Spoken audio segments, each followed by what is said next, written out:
Hoy día conmemoramos el 11 de septiembre, por primera vez en esta corporación, que quisiera explicar brevemente el sentido que tiene.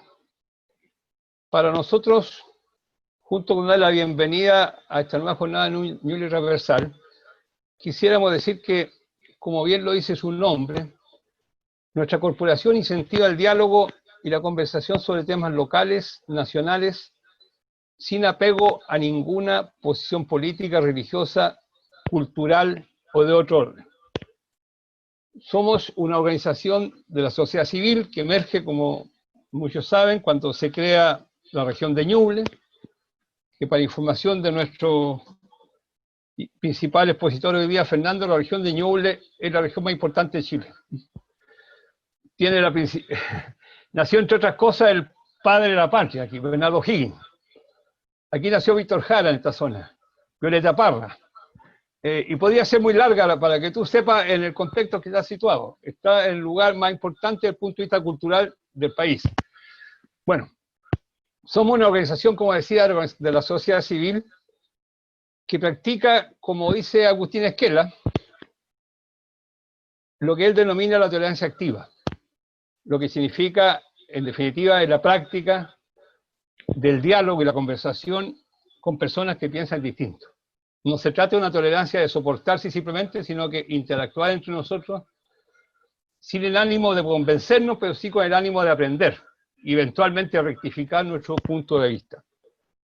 Y hoy día nos hemos reunido, como decía, por primera vez para conmemorar el 11 de septiembre, en el sentido que conmemorar significa recordar, significa volver a nombrar, significa mantener la memoria histórica.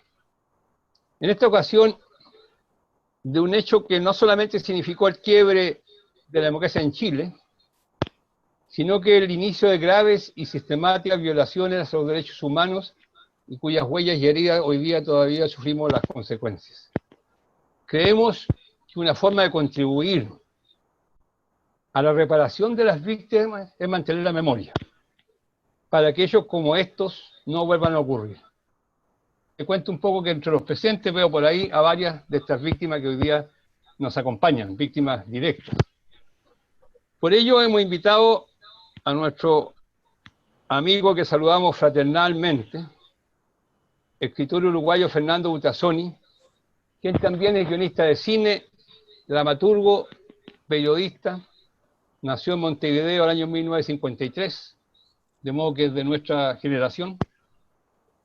Ha escrito una docena de novelas, entre ellas El tigre y la nieve, Las cenizas del cóndor y Una historia americana, entre otros tantos ensayos y crónicas que se han agrupado en varios libros que recogen más de 30 años de trabajo intelectual, tanto en su país como en América Latina, en Europa y Estados Unidos. Por el conjunto de su obra ha recibido numerosos premios y galardones en Uruguay y en el extranjero. Vivió los 12 años de la dictadura uruguaya, exiliado en Chile, donde vivió muy joven, casi un adolescente, en Suecia, Cuba e Italia. Desde 1985 está radicado en su ciudad natal. Fernando, para Ñuble Transversal es un honor tenerte entre nosotros hoy día. Su obra, Fernando, creo que más que un escritor, más que un guionista, más que un periodista, es un incansable buscador de la verdad. Por eso que su obra así lo refleja. La novela Las cenizas del cóndor se trata de una novela reportaje sobre los episodios vinculados al terrorismo de Estado en Latinoamérica en los años 70.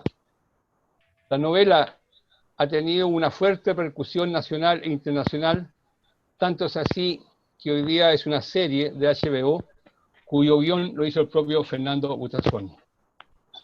La conversación de hoy se titula El Plan Cóndor y nuestra historia, y esperamos que nos ayude a todos a encontrar esa verdad tan esquiva como necesaria. Fernando, para nosotros es un orgullo y un privilegio tenerte hoy día entre nosotros. Te damos desde este país hermano el más fraternal abrazo de bienvenida, así como te agradecemos ínfimamente por aceptar nuestra invitación. Te cedo la palabra, Fernando. Bueno, Claudio, muchas gracias y quiero saludar a todos también muy fraternalmente. Para mí es un gran gusto poder establecer este contacto, sobre todo en la víspera de un 11 de septiembre, ¿verdad? Lo hago desde Montevideo, acá ya es de noche, eh, la primavera todavía no aparece. Venimos de un invierno, igual que ustedes, muy largo, con muchos problemas vinculados al COVID, a la pandemia, a las dificultades que eso trajo, pero siempre con el espíritu y el ánimo de establecer puentes, de trabajar, de investigar, de seguir, digamos, en una tarea que personalmente me parece muy importante. Así que primero que nada les quiero agradecer a nivel transversal, a Claudio y a todos los amigos que se han unido en esta conversación, que después de todo es maravillosa, ¿verdad? Porque unos están en Chile, no sé ni en qué parte de Chile, porque es un país tan largo, otros están en Argentina o en Estados Unidos, yo estoy en Montevideo, y sin embargo, de alguna manera estamos todos juntos. Así que lo primero es darles un gran abrazo a la distancia. Yo quería referirme al Plan Cóndor y primero quiero hacer un par de puntualizaciones. Es necesario brindar datos, porque manejar elementos vinculados a la historia reciente sin datos suele ser una práctica que de alguna manera es una estafa.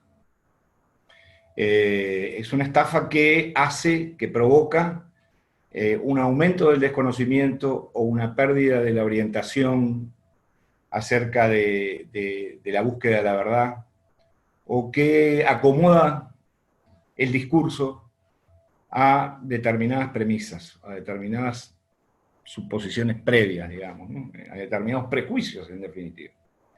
Entonces yo creo que lo primero es decir que yo he leído muchos trabajos que tienen grandes reflexiones sobre el Plan Cóndor, lo que significó, etc.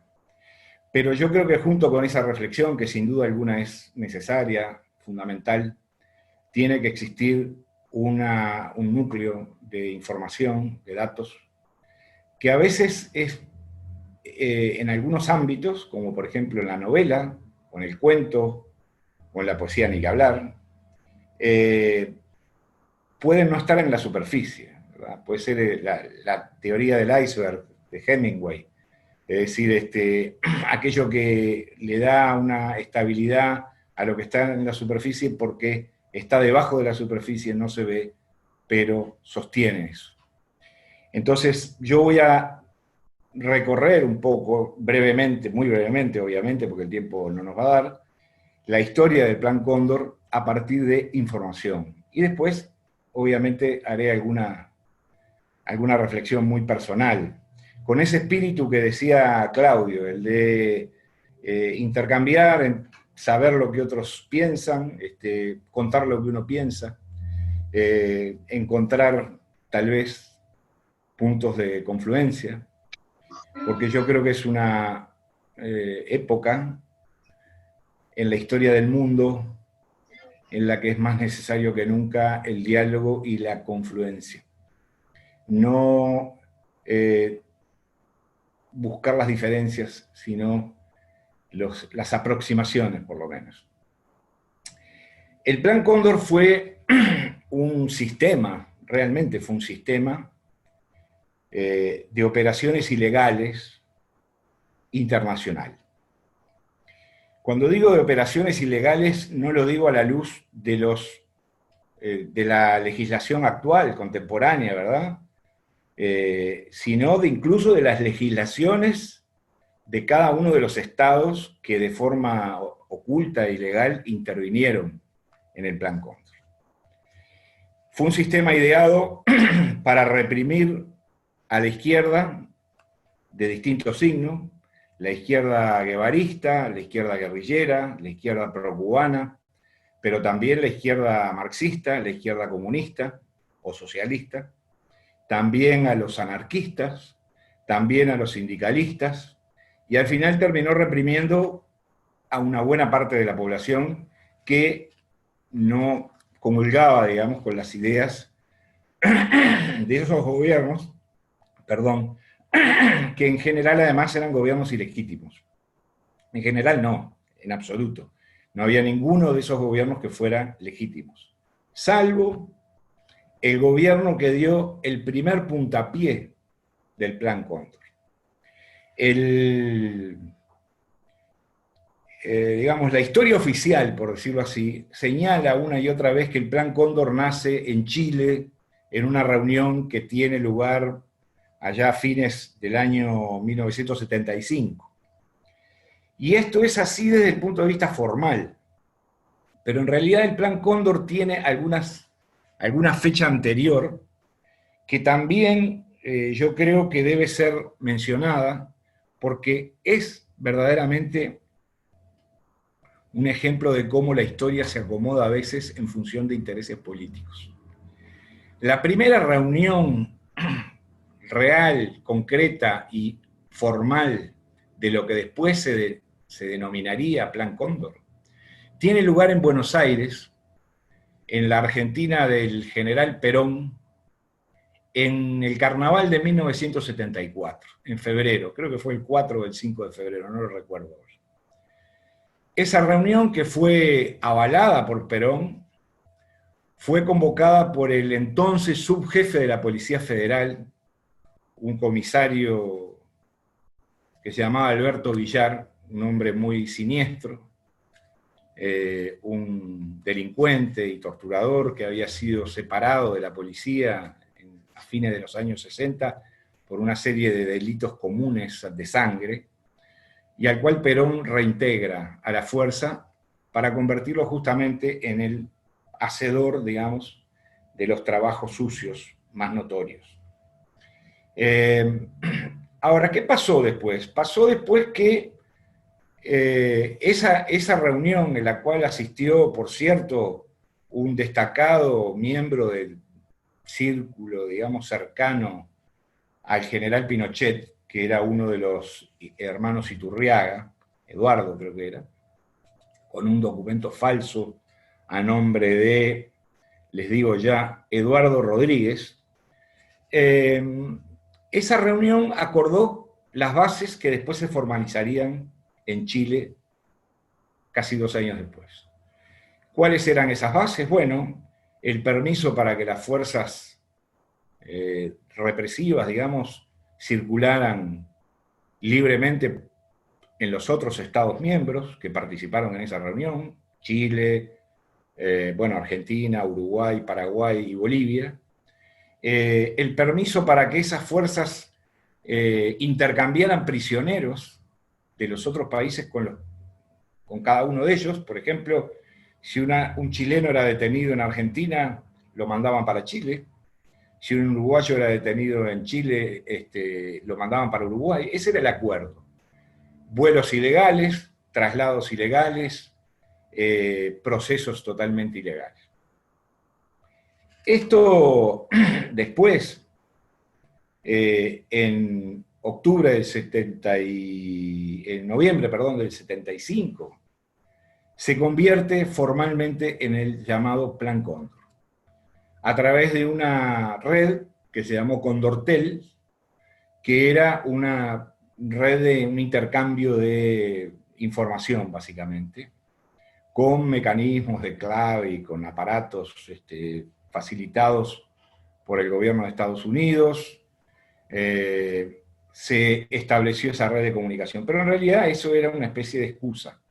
Básicamente el Plan Cóndor comenzó a funcionar, ya repito, desde el 74, como un intercambio de operaciones, con una especie de internacionalismo represivo, que en cierta medida los propios represores lo reconocieron, era una respuesta a lo que ellos entendían Entendían que era el internacionalismo terrorista de grupos como los Tupamaros, o el PRT en Argentina, o el MIR en Chile, y después el Partido Comunista en Chile, y el Partido Socialista, y después el Partido Comunista en Uruguay, etcétera, etcétera, etcétera, ¿no?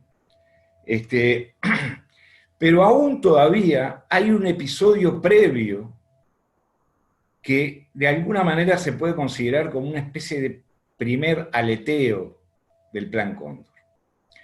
El 28 de octubre del 73, es decir, 3 semanas después, perdón, el 28 de septiembre de 1973, es decir, 3 semanas después del golpe de Estado de Chile, el gobierno de Uruguay le envía a la autoridad chilena de extranjería una lista de uruguayos buscados por terroristas.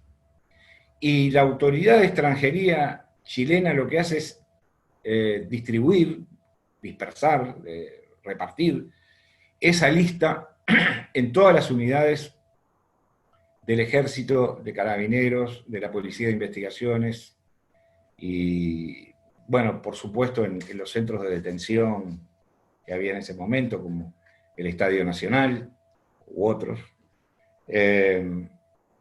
para que las fuerzas represivas que habían dado el golpe de Estado en Chile tuvieran información sobre los uruguayos.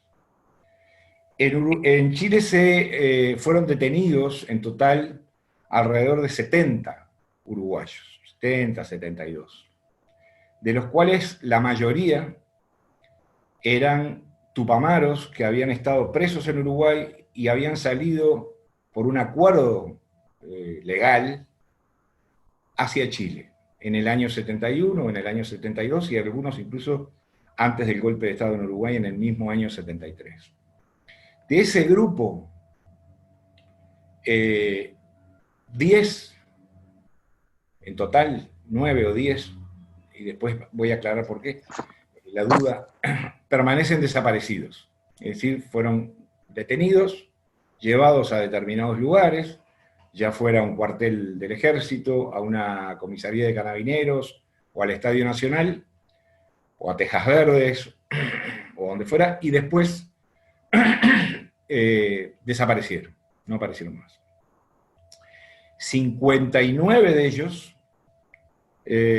fueron a dar al Estadio Nacional, de donde fueron liberados el día 16 de octubre, todos juntos, en un grupo, gracias a la intervención del gobierno sueco y de quien era entonces el embajador de Suecia en Chile, un diplomático que se llamaba Harald Edelstam, que tenía ya una larga historia de lucha contra la opresión y contra los gobiernos totalitarios y defendiendo perseguidos en distintos lugares.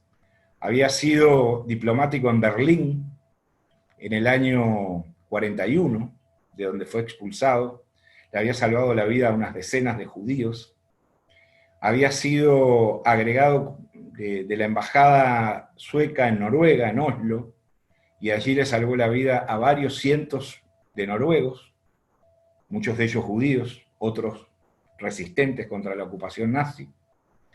Y a la vuelta de los años, 30 años después, cuando ya era un señor grande, un sesentón, un hombre muy elegante, muy distinguido, como embajador en Chile, volvió a subirse al caballo y a emprender otra cruzada, esta vez para salvar a personas, a latinoamericanos en general, que estaban en situaciones muy dramáticas, prisioneros del gobierno de facto impuesto en Chile el 11 de septiembre. Entre estas personas había 58 uruguayos que él logró sacarlos del Estadio Nacional, llevarlos bajo la protección sueca hasta un local que tenía la bandera de la embajada, y de allí llevarlos a Suecia.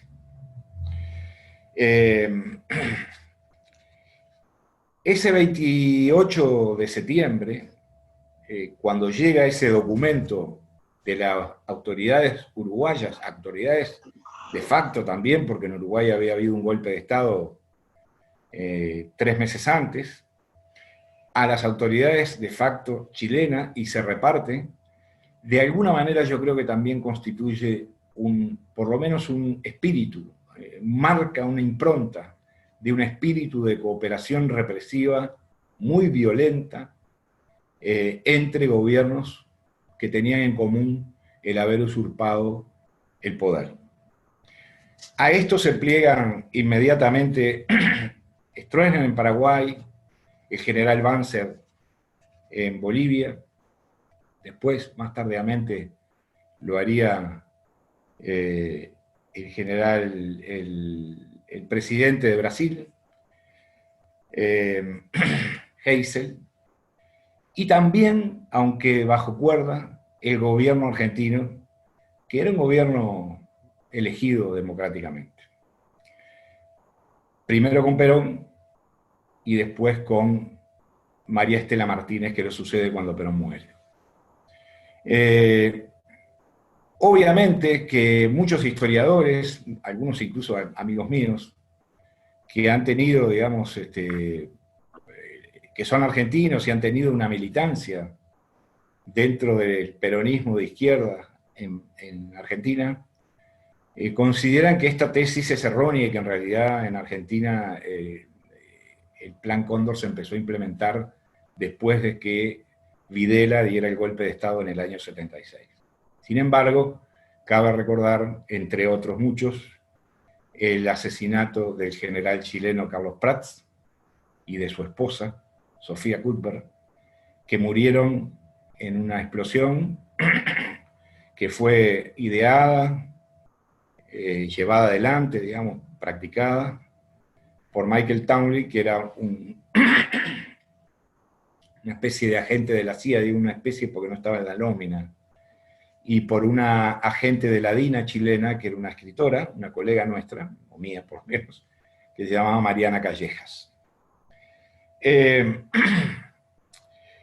Esta estructura, que comenzó a funcionar a pleno en los años 76, 77, 78, 79, provocó una enorme cantidad de víctimas, no solamente en las filas de los militantes guerrilleros que existían en nuestros países, muchos de los cuales se habían ido de sus respectivos países y estaban en otros, por ejemplo en Argentina, sino que también provocó una enorme cantidad de víctimas entre civiles absolutamente ajenos a la situación. Gente que eran parientes, amigos, vecinos, o que se cruzaron simplemente en la línea de fuego y terminaron muertos, terminaron secuestrados, desaparecidos. Fue una organización criminal que operó durante varios años, durante muchos años, que empezó a desarticularse cuando las democracias comenzaron a retomar el control de los distintos países, pero que siguió funcionando aún después de que la democracia existiera.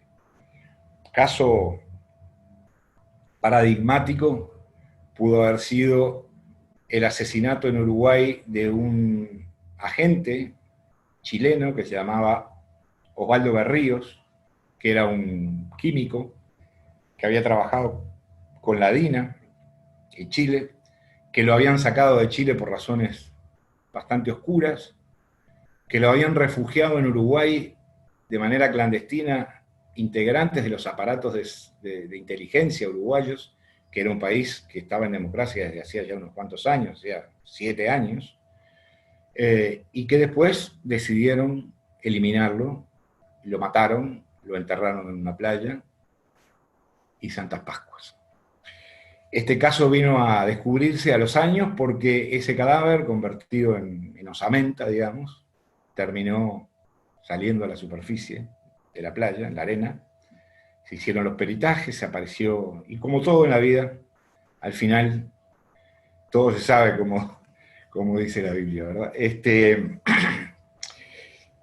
Pero fue una organización que operó al amparo del Estado con fondos estatales contra la población de sus propios países y de los países vecinos, sin ningún tipo de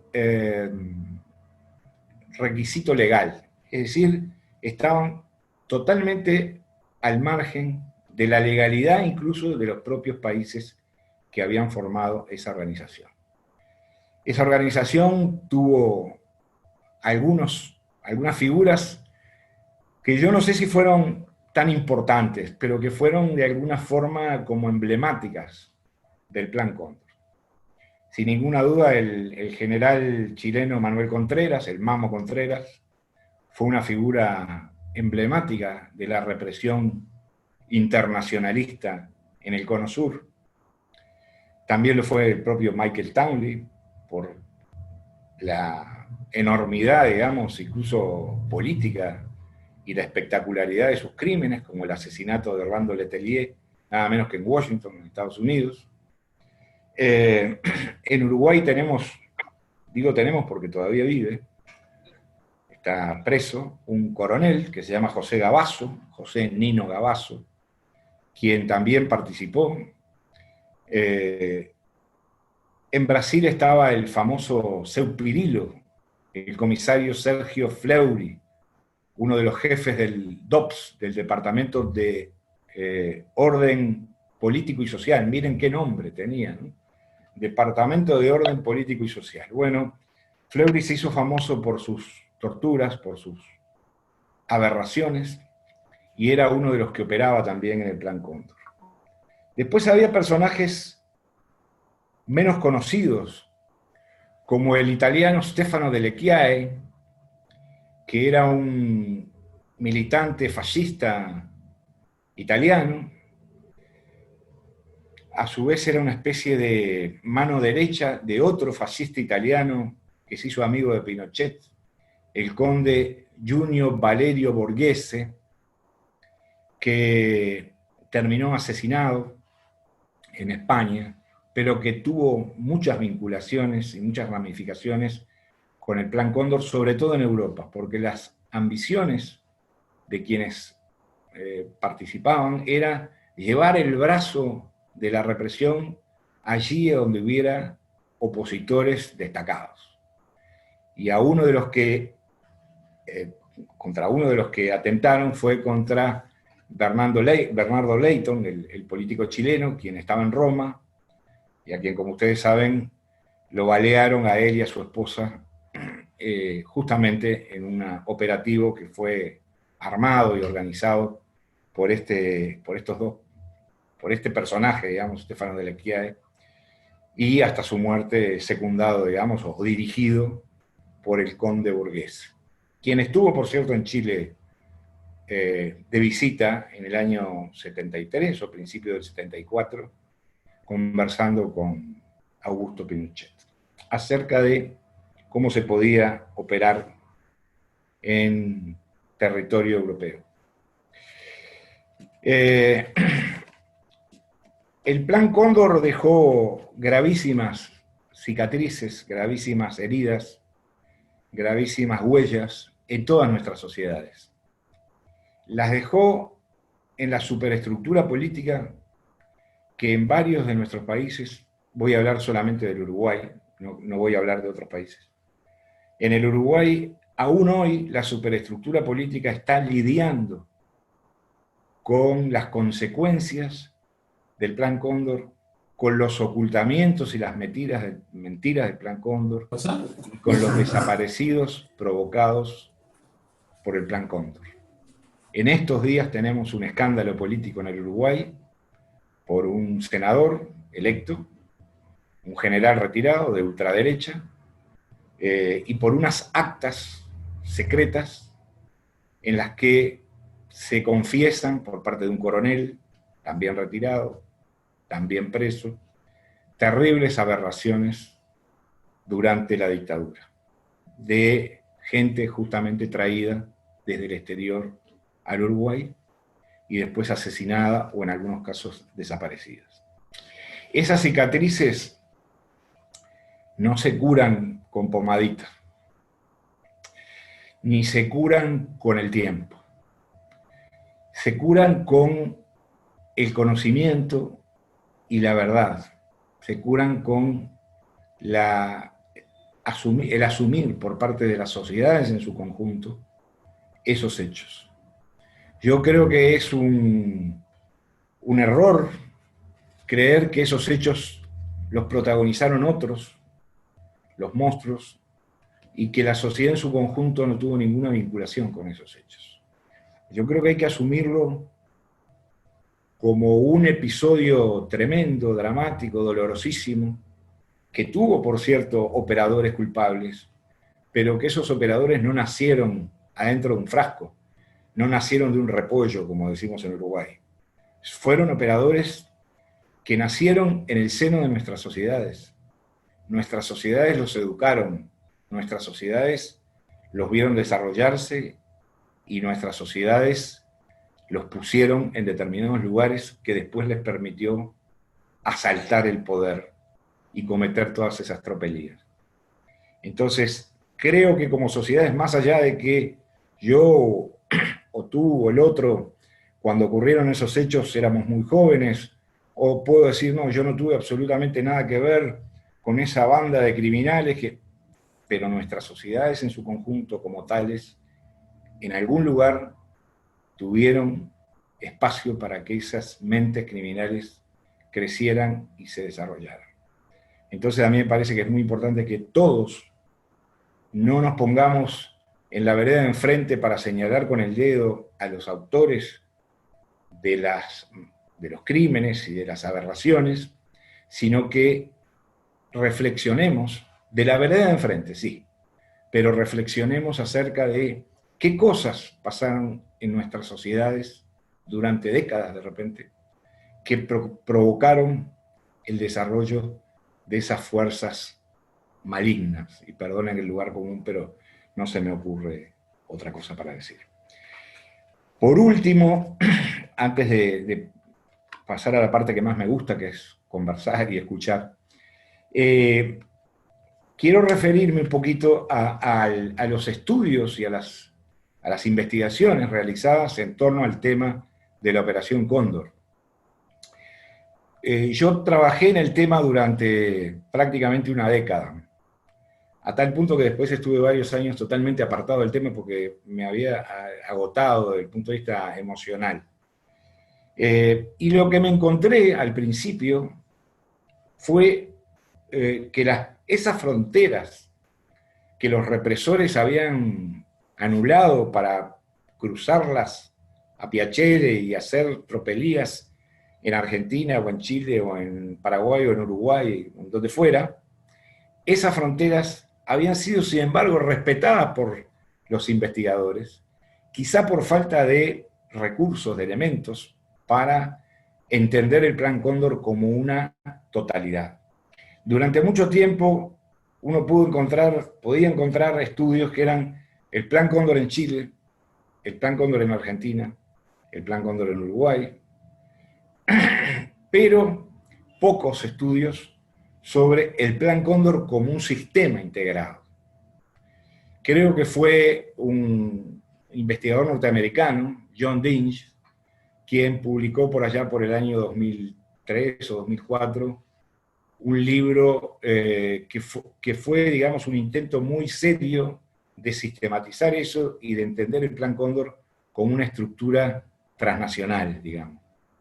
Después hubo otros, después se comprendió esa mecánica y hubo muchos, o varios, que asumieron la investigación del Plan Cóndor con esa tónica, comprendiendo que las fronteras no habían sido respetadas en las operaciones represivas y que por lo tanto respetar esas fronteras en la investigación solo generaba, digamos, una peoría en el resultado, ¿verdad? No lo mejoraba.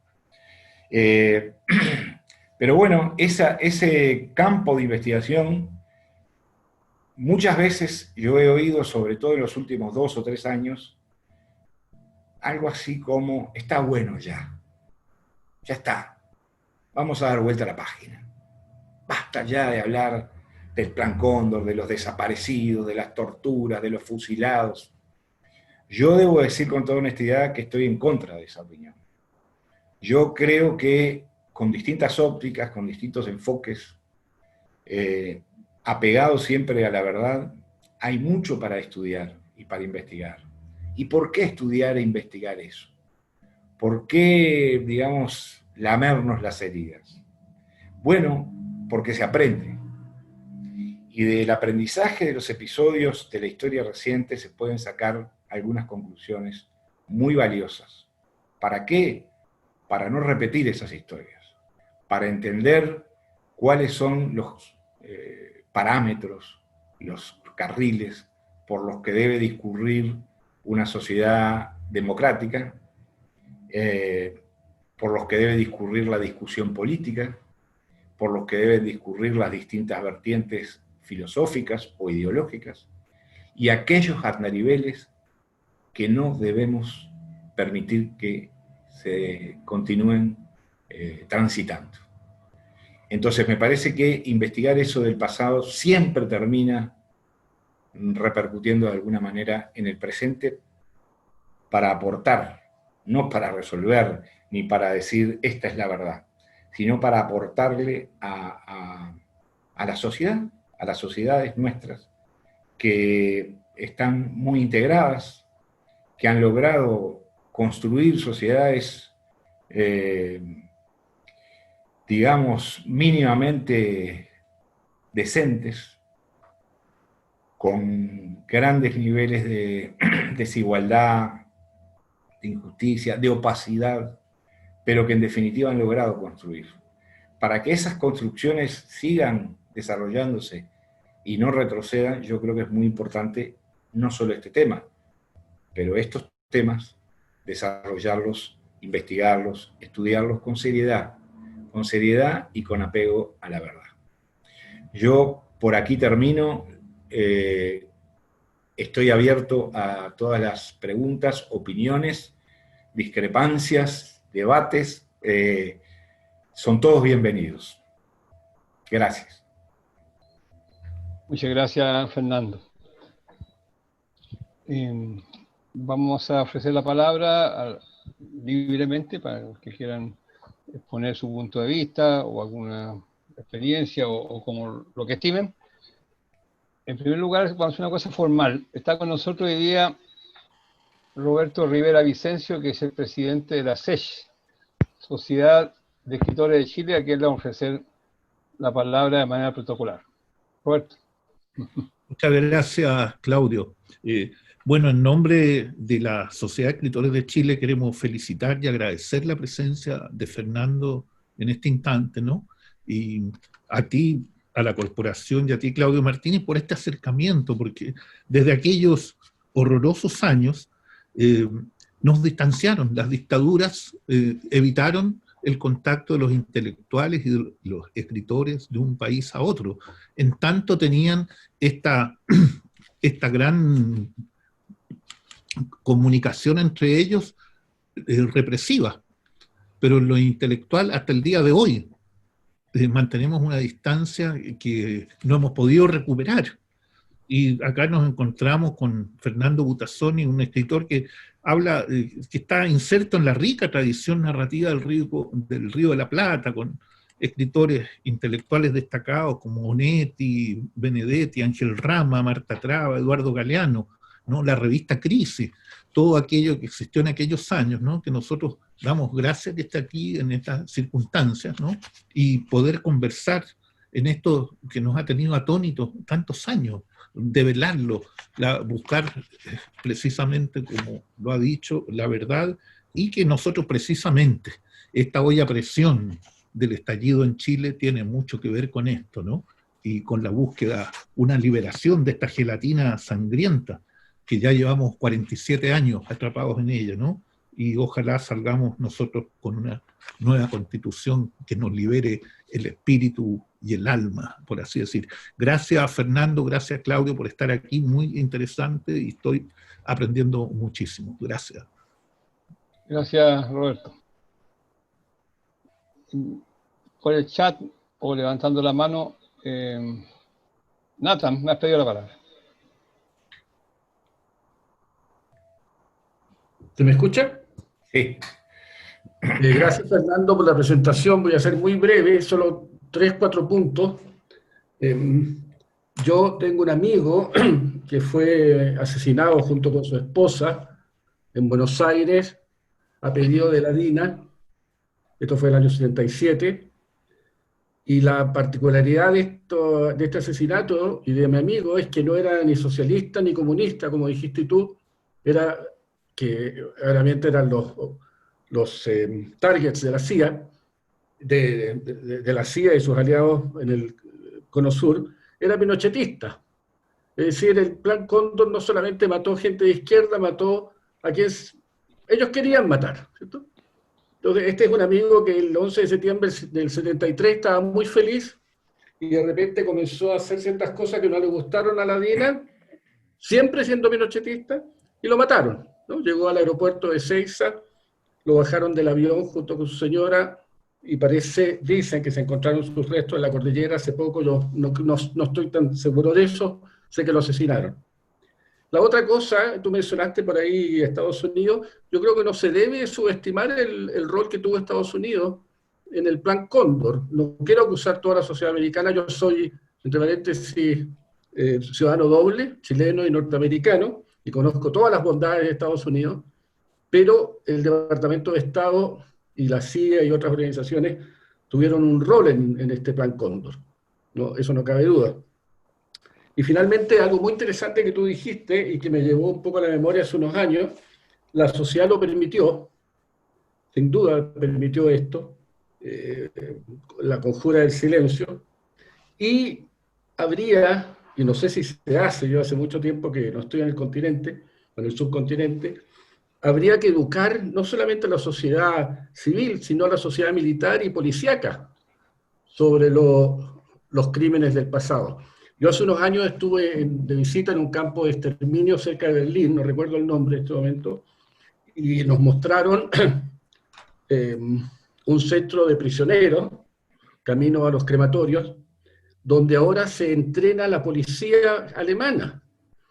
Y a la pregunta de varios de los miembros del grupo, ¿cómo es posible que la policía alemana se entrene ahí, en una barraca de gente que luego fue a mandar a los hornos crematorios?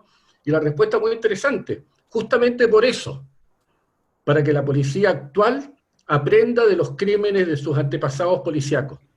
Y yo creo que eso es algo que también tendría que hacerse en Chile, Argentina, Uruguay, todos estos países, enseñarle a la policía los crímenes de hace 50 años o 45 años para que aprendan lo que no se debe hacer, no lo que se debe hacer. Gracias, Fernando. Si me permite, quiero hacer un apunte a partir de lo que decía Nathan, que tiene que ver con la memoria y con digamos, los lugares físicos de la memoria, que era lo que él se refería, ¿verdad? Yo he hecho una investigación, estoy haciendo una investigación bastante prolongada ya, sobre un episodio que ocurrió en Chile que provocó la desaparición, obviamente la muerte, de 3 muchachos uruguayos, jovencitos, en un cuartel que fue un centro de torturas y de desapariciones y de fusilamientos, que fue el cuartel de ferrocarrileros de Puente Alto. Ese cuartel fue, o el regimiento que ahí estaba instalado, fue disuelto, y después me encuentro con que las instalaciones fueron destruidas, se tiró abajo todo, ¿no? Se demolió. Y después todavía me encuentro con que se vendieron los terrenos y que hoy hay un gran supermercado, se llama Totus, en el lugar donde eso ocurrió. Es decir, que hay también un proceso que obviamente no puede ser un plan de Pinochet, está claro.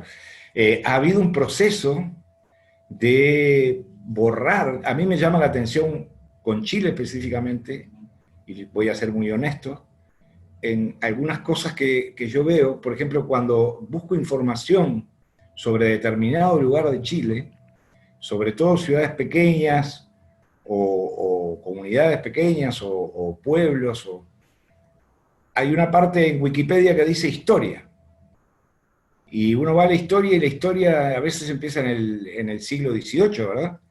Y bueno, pasó tal cosa y al fin del siglo XVIII pasó tal cosa y después en 1810 pasó tal otra y en 1800, y así sucesivamente hasta la década del 60. Y después de golpe salta a 1995, por ejemplo. Hay como un agujero, que no es un agujero hecho a propósito, no es un agujero profeso, no es un agujero obligado, es un agujero que surge de las terribles tensiones que tenemos todos, no solo en Chile, en Uruguay también, con respecto a esos periodos. Entonces, esos sitios, en cierta medida, yo creo que nos recuerdan, nos ponen, nos materializan episodios que, si esos sitios desaparecen por completo, se desmaterializan por completo. Me parece tan importante como mantener esa memoria del exterminio de los judíos europeos en Europa, en Alemania y en otros países, mantener en la medida que se pueda la memoria de esos lugares en los que tantas personas sufrieron, en Chile y en otros países. Perdón porque me extendí de más. Fernando, hay dos personas que han pedido la palabra, pero quisiera un poco comentar lo que tú dices. Todos saben que yo tuve una participación en la construcción del penal de Punta Peuco, donde están los violadores de derechos humanos. Y la izquierda en particular ha hecho un esfuerzo permanente por suprimir ese penal, pensando que con eso se van a acabar los privilegios, sin darse cuenta que con eso borran una huella de la historia. Yo siempre he sostenido, de manera bastante solitaria, que ahí tiene que vivir hasta el último condenado que muera. Y ese día, transformar ese penal en un museo, de modo que a las generaciones futuras le digamos, aquí Chile condenó y encarceló a los violadores de derechos humanos. Pero no tenemos una cultura de cultivar la memoria, ni preservar la memoria, ni transformarla en un elemento de enseñanza hacia las futuras generaciones. Yo creo que hoy día, modestamente, en algo estamos aportando a ello. Marcela Castro, ahí me pidió la palabra, o Guillermo. Carmen Cerda.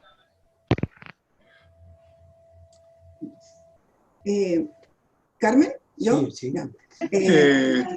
Perdón, Carmen, Marcela Castro primero. Ok, perfecto. Ya. Bueno, soy yo en realidad. Fernando, muchas gracias por la presentación que nos hiciste y por este libro que no es más que un estímulo para leerlo. Yo no lo he leído, pero hay que leerlo. Pero en base al estudio profundo que nos señalas que hiciste para escribirlo, de este sistema integrado de represión en el Cono Sur, yo quisiera saber, derivado de ese estudio que hiciste, ¿qué visión tienes tú del rol jugado por la Iglesia Católica en ese tiempo? Nosotros tenemos, como chilenos, claro, el rol que jugó la Iglesia Católica chilena, pero no sé qué visión tienes de eso tú primero y luego en los otros países. Gracias. Bien. La Iglesia, yo creo que hay un ruido raro, no sé si lo estoy produciendo yo. No. La Iglesia, yo haría una división. Las estructuras jerárquicas de la Iglesia, la curia, los obispos, en general tuvieron una actitud de complicidad bastante horrible con las dictaduras. Eso ocurrió en Argentina, ocurrió en Uruguay, ocurrió en Brasil, pero al mismo tiempo, en todos esos países, hubo sacerdotes y hubo obispos que tuvieron actitudes de extraordinaria valentía y de defensa de los valores humanos y de protección de vidas y de protección de personas. sacerdotes, templos, lugares en los cuales, por ejemplo, en Chile, a los 15 días del golpe de Estado, se abrieron una serie de refugios de ACNUR, del Alto Comisionado de Naciones Unidas para los Refugiados, donde fueron a parar cientos y cientos de latinoamericanos que estaban en Chile, que eran carne de paredón. Esa es la realidad. Y esos lugares físicos eran en general edificios o locales de sectores religiosos, de iglesias, eran parroquias o eran conventos o eran sedes de algunas iglesias protestantes. Había un pastor uruguayo que fue presidente incluso del Consejo Mundial de Iglesias, un pastor protestante que se llamaba Emilio Castro, que tuvo una actitud dignísima, de una gran valentía personal además. Entonces, yo creo que la Iglesia, tanto el papado, digamos, de la época, ¿no? y las estructuras vaticanas, como las grandes estructuras del poder de la Iglesia en América del Sur, por lo menos, tuvieron actitudes muy complicadas, muy cómplices con las dictaduras. Pero por otro lado, creo que no se puede desconocer que hubo muchos sacerdotes que, a contrapelo de lo que decían sus autoridades, muchos sacerdotes y obispos, muchos de los cuales fueron mártires, terminaron asesinados, por luchar contra las dictaduras o por proteger la vida de sus feligreses en general, porque no andaban por la calle buscando posibles víctimas, potenciales víctimas. Eran sus fieles los que conocían, los que iban a conversar con ellos, a tomar mate, que llegaban un día y decían, miren, me fueron a buscar, no tengo dónde meterme. Y ese cura le conseguía dónde estar, o lo dejaba en su propia casa, o le conseguía una casa para estar, arriesgando obviamente su propia vida. Esa es una visión que yo tengo, que es muy parcial obviamente, pero lo he visto en muchos casos. Y podría nombrar a muchos curas, ¿no? Gracias, Fernando. Carmen Cerda y Oscar Cante, en ese orden. Ok. Primero agradecer a Fernando por haberme llevado a una época que uno comienza a olvidar. Yo quería referirme puntualmente a lo que usted dijo de Puente Alto. Nosotros trabajábamos con mi marido en la Escuela Industrial de Puente Alto y mi padre era el director de la Escuela Industrial de Puente Alto y fue detenido, torturado, no desaparecido, gracias a Dios, en el regimiento de Puente Alto. Y en nuestra escuela nos sacaron a muchos alumnos, porque la escuela era de una tendencia bastante izquierda, había célula del Partido Comunista y también del MIR. Muchos de ellos desaparecieron y fueron fusilados a los cerros de Chena, y otros, el hijo del gobernador, por ejemplo, fue torturado, yo lo vi cuando volvió de haber sido torturado para que dijeron que estaba su padre. Pero yo me quería referir más que nada, fuera de la memoria, que hay varias instituciones que no han respondido a la necesidad de hacer justicia. El general, o no era general, era comandante del regimiento, era Durruti Blanco. Mateo Durruti Blanco. Exactamente. Ese señor fue venerable maestro de una logia en la masonería, fue además luego en los capitulares de la masonería. Mi padre y yo nos vivimos 25 años en Venezuela y cuando yo regresé, tenía un amigo que estaba en la logia de Durruti Blanco, pedí decir a la masonería quién era el señor Durruti Blanco, porque si bien nunca él torturó, fue nefasto. Fue uno de los personajes más nefastos de la dictadura en Puente Alto. Hice una carta, porque mi amigo no quiso involucrarse, era el venerable maestro de su logia, en fin, hice una carta, la dejé en la masonería, la dejé en el Club de la República, nunca me respondieron, nunca me hicieron caso, el señor pasó libre de polvo y paja, y me parece que la masonería le debe una explicación a la gente que fue torturada en Puente Alto. Y también cuando no fueron capaces de responder al general Bachelet, cuando dijeron que no había pagado las cuotas, entonces no se podía velar en la logia. O sea, no sé, Yo tengo un profundo dolor, además porque vengo por parte de mi marido, de una familia toda masónica, toda, de un suegro que yo admiré enormemente porque era un luchador social. Pero debo decir y manifestar aquí que la masonería fue una de las instituciones en que se hizo calladita, no sé cómo sería en los otros países, pero en Chile no jugó un rol por la democracia. Solamente quería contar esa anécdota. Bueno, un pequeño apunte. No, digamos, eso es así como tú lo contás, Carmen. Y yo sé quién era el director de la Escuela Industrial de Puente Alto.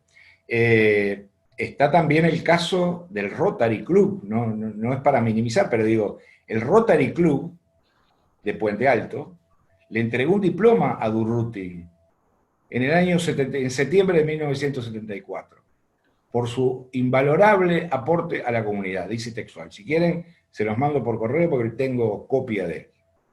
Es decir, hay muchas instituciones, no es para atacar al Rotary, por favor, pero hay muchas instituciones que por distintas razones, creo, tuvieron actitudes por lo menos ambiguas en algunos casos, como es el caso, estábamos hablando de la Iglesia Católica, o de otras iglesias, ¿verdad?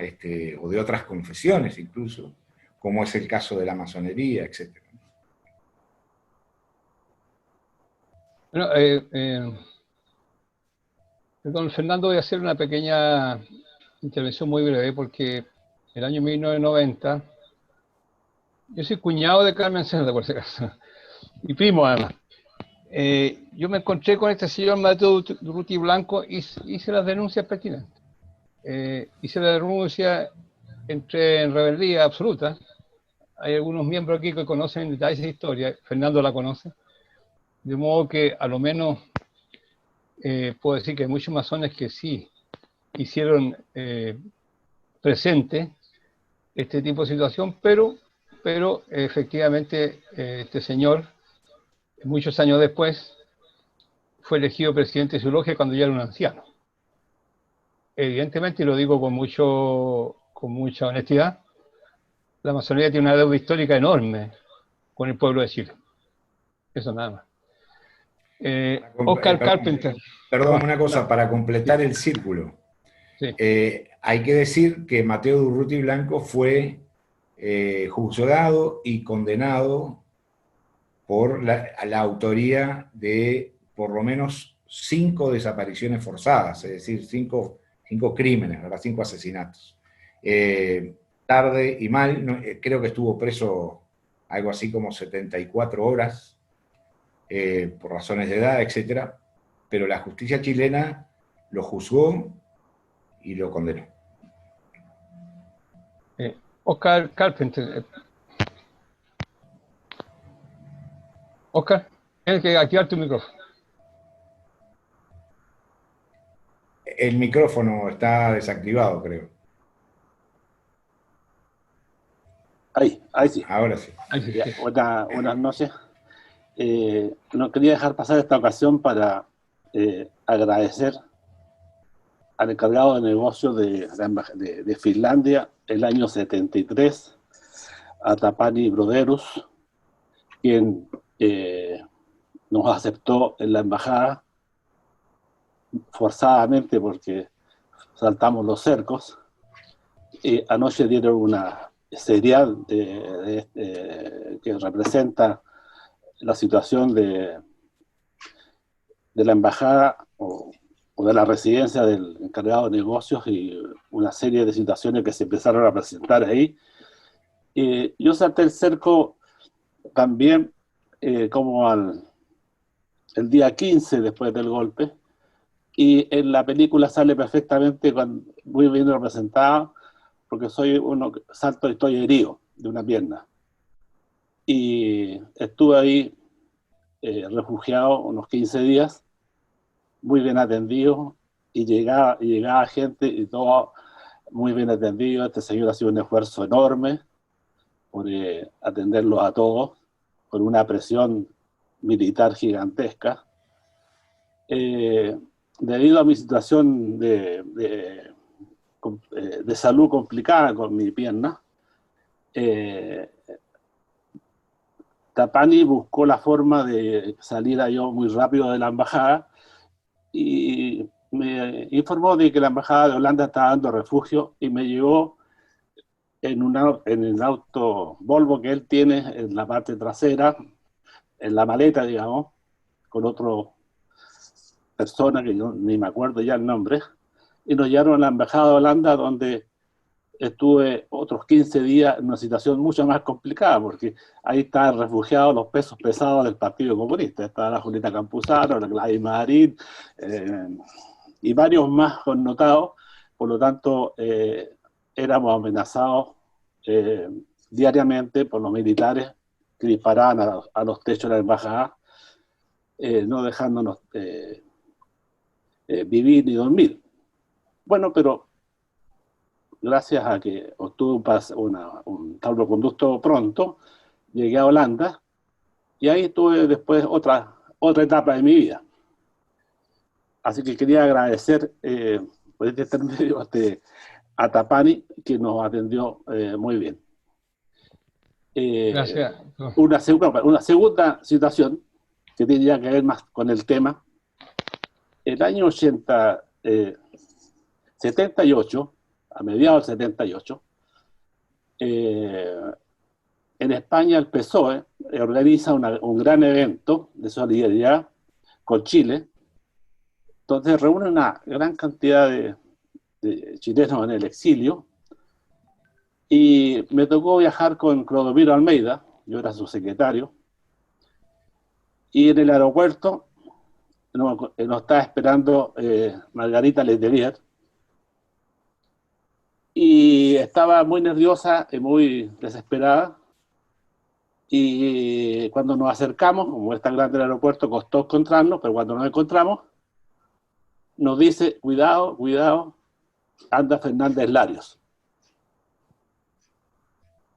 Y como ya conocíamos la historia, tuvimos que tomar medidas precautorias muy severas, porque andaban este equipo tratando de, no sé, cazar, matar a algún dirigente importante del Partido Socialista u otro.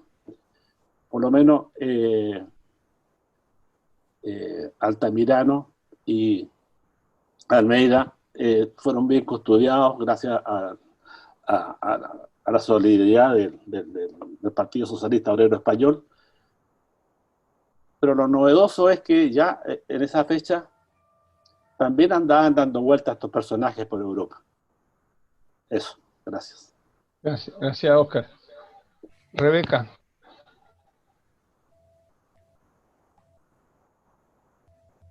Rebeca, ¿estás por ahí? Aquí estoy. Desde México, Rebeca. Desde México. Aquí estoy. Muchísimas gracias. Quiero agradecer a Fernando por esta exposición que ha hecho y a Claudio, por supuesto, por organizar ahora estos eventos que son fantásticos, nos permiten estar en contacto con muchas personas, mucho más que antes de que la realidad virtual nos atrapara y nos tuviera aquí, así. Voy a activar mi imagen para que me vean. Yo quisiera decir que me ha hecho mucho sentido lo que dices, Fernando, porque aunque estoy aquí en México, y en México no hemos tenido esas dictaduras militares, sino de otro tipo, el exilio siempre a mí me pegó muy fuerte. Desde la niñez, el exilio español, con el que yo estuve muy vinculada, desde ahí yo comencé a tener contacto con ese mundo y hasta después comprendí, porque yo era muy niña cuando llegó el exilio español a México y estudié en una escuela de españoles y tengo amigos españoles todavía. Hasta después comprendí esas tragedias y hasta después entendí cómo es de importante que no se olvide. Eso de supérenlo, ya dejen de estarse lamiendo las heridas, no me parece. Estoy de acuerdo contigo. Esto no puede olvidarse y hay que estar recordando y reconstruyendo esta realidad que se ha vivido en toda América Latina y en otros países. Y creo que eso me hace muchísimo sentido y siempre me ha hecho sentido, porque hay mucha gente que dice, oigan, ya déjenlo, ya pasó, ya pasaron muchos años.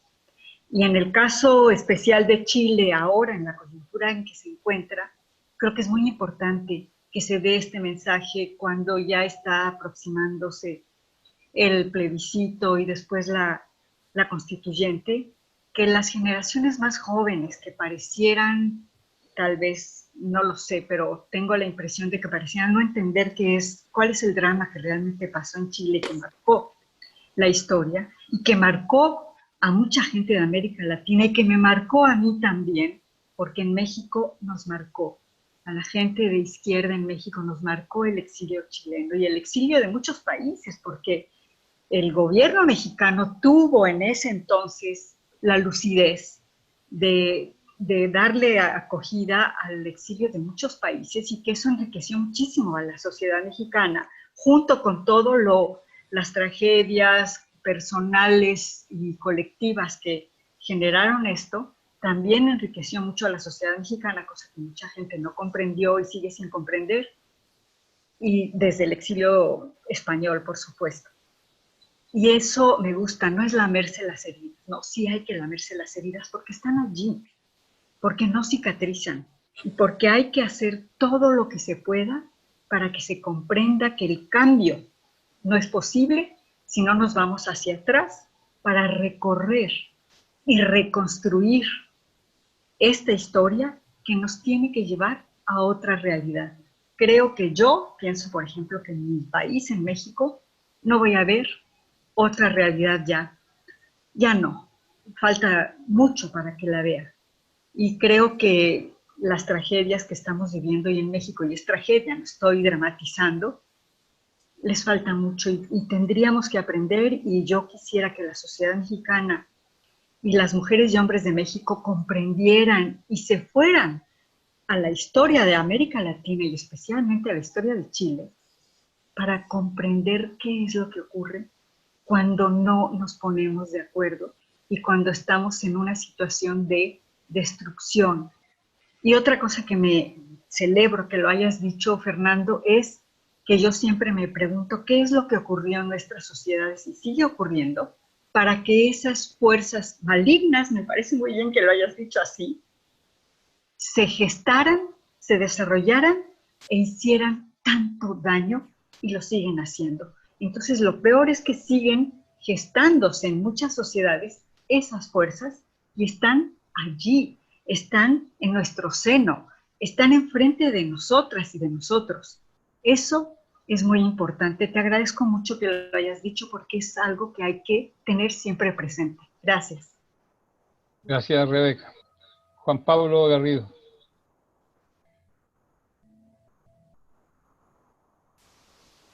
Juan Pablo, ahí estás. Hola, saludo a todos y en especial a don Fernando Butazzoni, a quien no tenía el gusto de conocer personalmente. Y yo quiero rescatar, además de todo lo que él contó, planteó, él al principio planteó una idea para mí fundamental. Estamos en tiempo de desechar las diferencias, dijo, y buscar las aproximaciones, las coincidencias.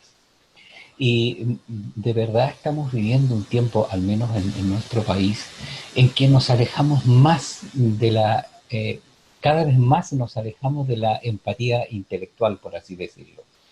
Nos alejamos del entendimiento y nos ponemos en los extremos.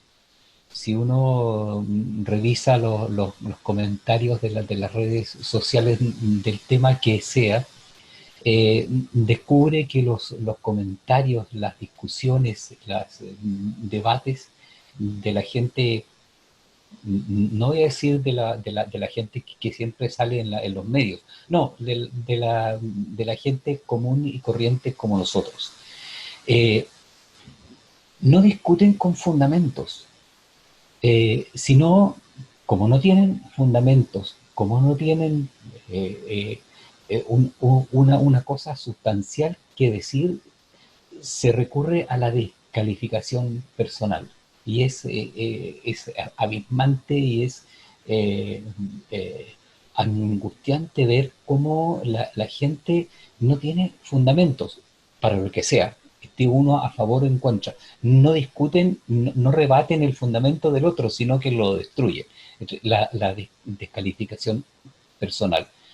Y ese es un peligro tremendo, porque cuando se cae la descalificación personal y no se tienen argumentos, entonces la discusión es fútil, es infructífera.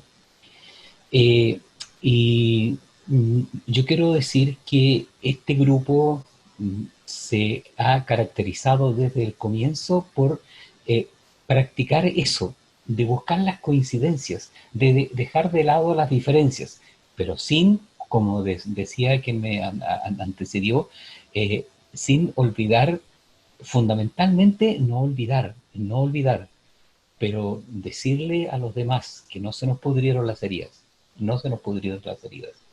Y entonces, visto eso, con la vista puesta en nuestra historia, vamos construyendo el futuro.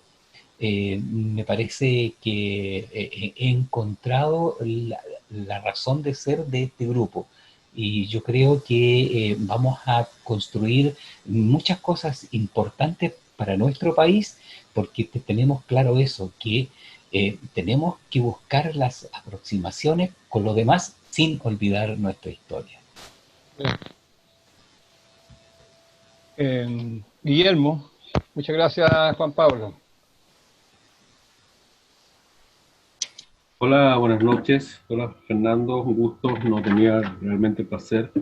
Claudio algo me comentó en la reunión anterior de tu presencia. Yo lo he comentado otras veces en este grupo. En el año 73, yo era un joven de 10 años. He vivido los periodos desde el miedo de sentir de mis padres, el proceso dictatorial, del inicio de la dictadura. Ya como adolescente y como joven, vivir el temor de vivir en una dictadura, el no poder reunirse en las calles con tus amigos, porque eso era un símbolo de poder estar en contra del régimen autoritario que vivía en ese minuto. Una de las explicaciones por qué me dejé la barba desde los 18 años es esa, digamos, y nunca más me la he sacado, digamos, desde los 18 años hasta ahora. Mis hijos no me conocen sin barba, pero era una fórmula de poder decir, yo me resisto a la dictadura. Nosotros los jóvenes luchamos mucho para volver a la democracia el año 1990, porque queríamos que nuestros hijos vivieran en una democracia. No fue fácil para nosotros, pero volviendo a esta democracia, y quiero hacerte la pregunta en forma puntual, nunca vi cuando se retorna a la democracia, o nunca sentí el retorno a la democracia, cuando se me explicó y cuando estudié y empecé a averiguar que existían los cordones y íbamos a defender al gobierno popular, y al minuto determinado no había ni cordón, ni nadie salió a defender nada, sino que salieron todos corriendo hacia las embajadas, y algunas personas pasando de una embajada a otra y teniendo un pasar que aparentemente no fue bueno, pero tampoco fue malo. Las personas que nos quedamos son los que vivimos en algún minuto determinado el proceso completo de la dictadura. Volvimos a la democracia, vuelven los personeros que estaban afuera a retomar y hacer los nuevos liderazgos, y lo dije anteriormente, el presidente Erwin nos dice que se va a hacer justicia en la medida de lo posible, que es una frase que a Chile yo creo la ha marcado hasta el día de hoy. Siempre hemos hecho la cosa a la medida de lo posible. ¿Crees tú que falta una autocrítica un pedir disculpas, no sé si es la palabra exacta de pedir disculpas, de aquellos líderes que en algún momento determinado llevaron a este país a 1973 y a este golpe tan sanguinario y de tantas pérdidas humanas que hubo en Chile. Gracias, Guillermo. Bueno, voy a responder en un minuto Sí. la pregunta, porque el tiempo no alcanza, pero la voy a responder además siendo consciente que tal vez para algunos puedo cometer un atrevimiento al opinar de eso. Pero yo conozco bastante en profundidad el proceso chileno como para decirte que sí, absolutamente, no se han hecho las autocríticas correspondientes.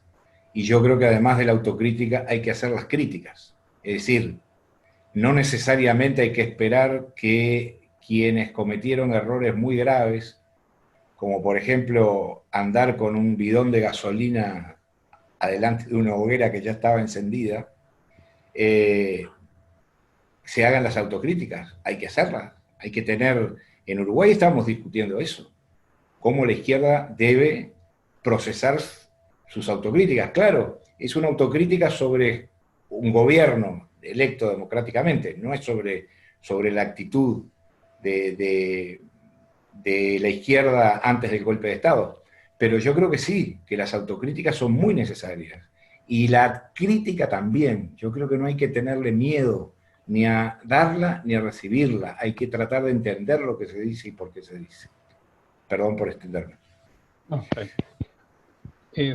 Freddy, y con eso cerraríamos y entregaríamos la palabra a Fernando para que trate de redondear. Lo único que yo quería decir una cosa, para no quiero dejarla pasar. A mí me tocó encarcelar literalmente a Manuel Contreras. Yo creo que en Chile se hizo justicia un poco más allá de lo posible. El general Contreras es el jefe de la policía secreta de la dictadura que fue encarcelado. Entonces, no seamos tan autoflagelantes en ese tema, nada más. Freddy. Bueno, yo concuerdo con tus últimas palabras, Claudio. Creo que acá es absolutamente injusto decir que en Chile ha habido impunidad absoluta. Hay más de 200 militares presos, muchos ya, varios han muerto en cárcel, por lo tanto la impunidad total aquí no ha existido. Eso concuerdo contigo, Claudio. Yo creo que el pasado es muy importante recordarlo, no solo porque es importante conocer de dónde venimos, quienes han construido algo que hoy día se llama el presente, sino que también el pasado deja lecciones. Y es muy repetida, se repiten mucho dos palabras, el nunca más. El nunca más significa que todos debemos aprender la lección. Los vencidos, alguien decía por ahí, hablar cuáles fueron nuestros errores, y los vencedores en ese momento, para que nunca más se repitan estos horrores.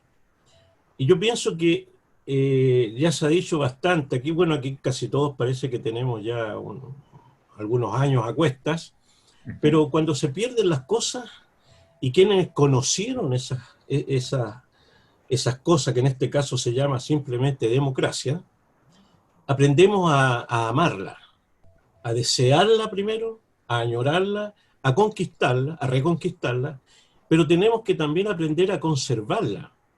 Y Juan Pablo decía algo muy importante, el clima que se va creando a través de procesos que están lamentablemente repitiéndose en algunos países, el clima de intolerancia, de odio, de intransigencia frente al adversario que no es necesariamente el enemigo, sino es uno que piensa distinto, sin duda que pavimenta el camino para intervenciones como las que aquí estamos recordando.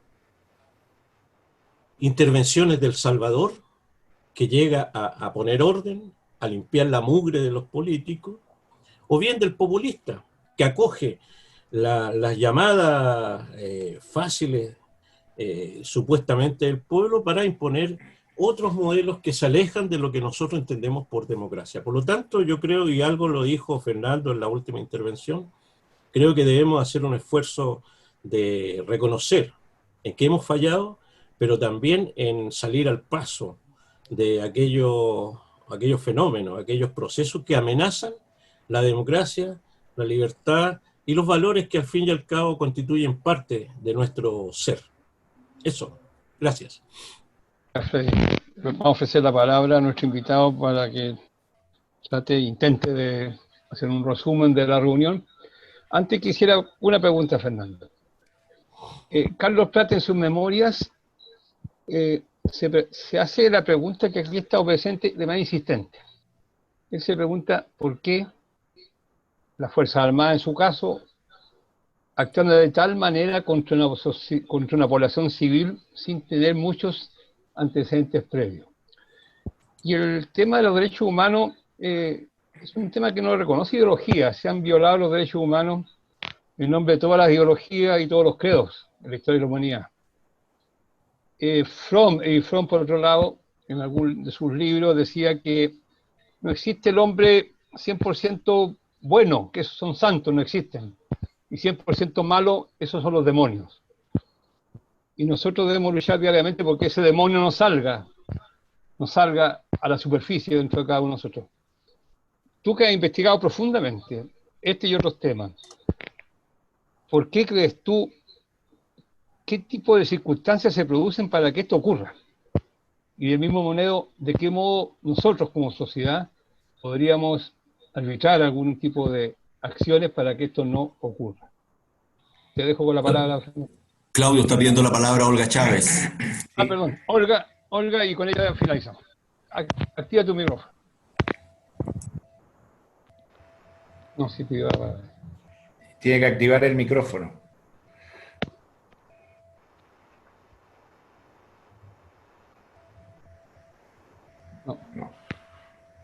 No se oye, no está activado el micrófono.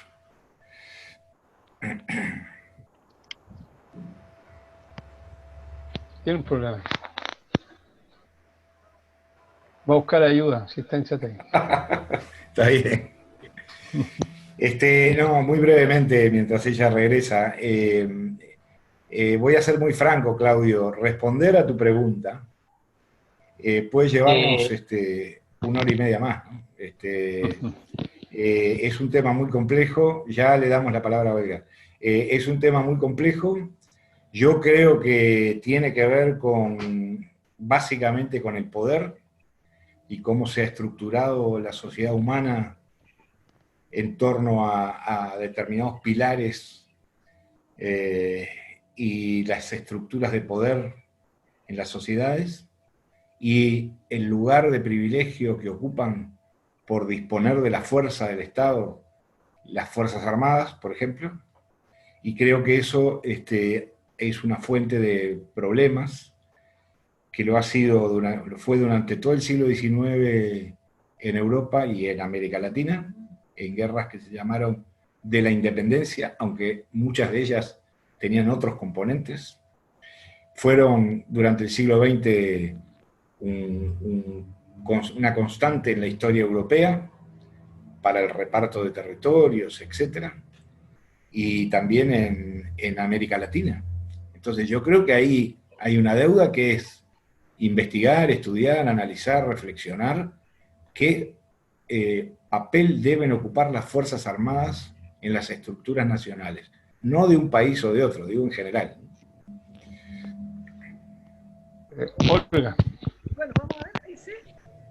Sí. ¿Ahí me escuchan? Sí, se escucha. Bueno, bajo, pero se escucha. Agradecer la invitación, ya estamos aprendiendo. Como dijo alguien al comienzo, nunca terminamos de aprender. Yo quisiera decir algo distinto, que nos va a ayudar a todos, pienso. Me voy a valer de 2 textos muy cortos. No se escucha, Olguita.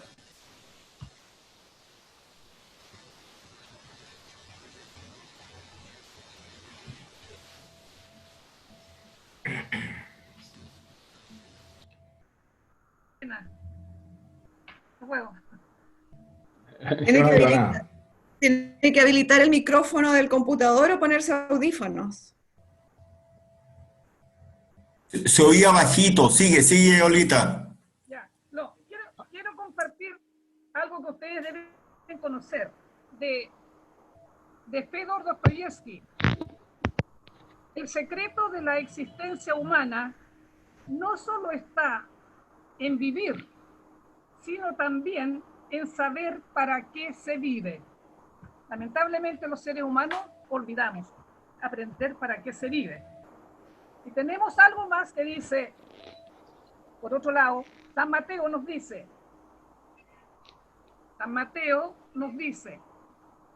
un árbol bueno no tiene que dar frutos malos, igual que un árbol malo no los puede dar buenos.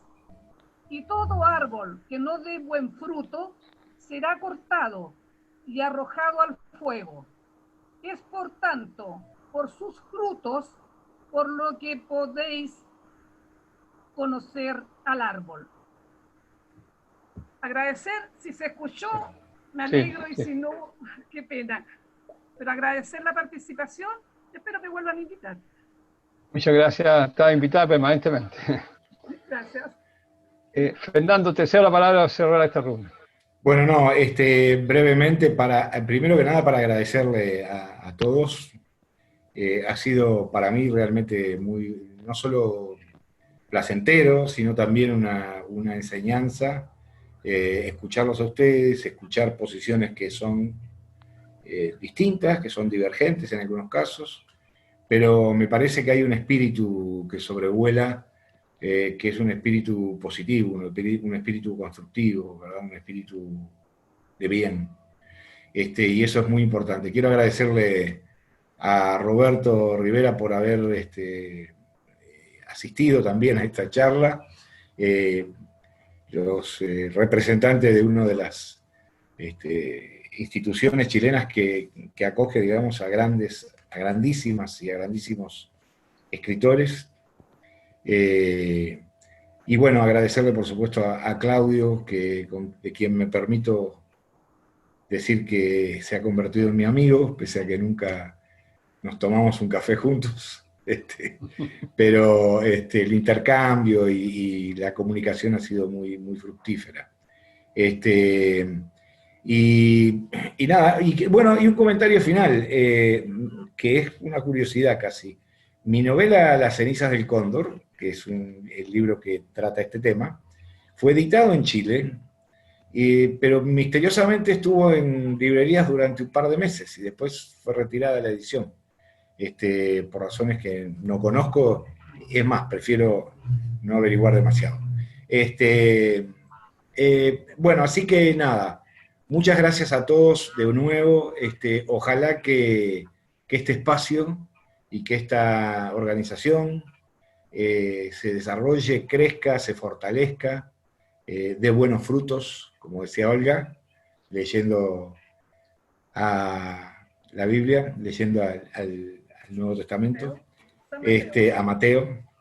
Y nada. Sí, ya envíame la carta para echar una miradita, Manuel. Te la mando para que me des una mirada. Listo, bueno, perfecto, ¿no? Te pasaste. Muchas gracias. Creo que te agradezco mucho.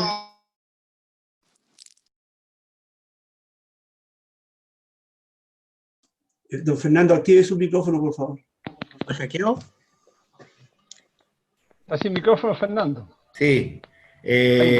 Bueno, nada, y agradecerle, repito, a todos, y transmitir un mensaje, puede sonar algo ridículo o de modé, pero transmitir un mensaje de esperanza, ¿no? De esperanza en nuestras propias energías, en nuestros propios talentos como seres humanos y como sociedades. Desgraciadamente los países centrales, durante muchos años, muchos siglos, nos han hecho creer que somos menos de los que somos. Y somos mucho más de lo que nos hicieron creer que somos.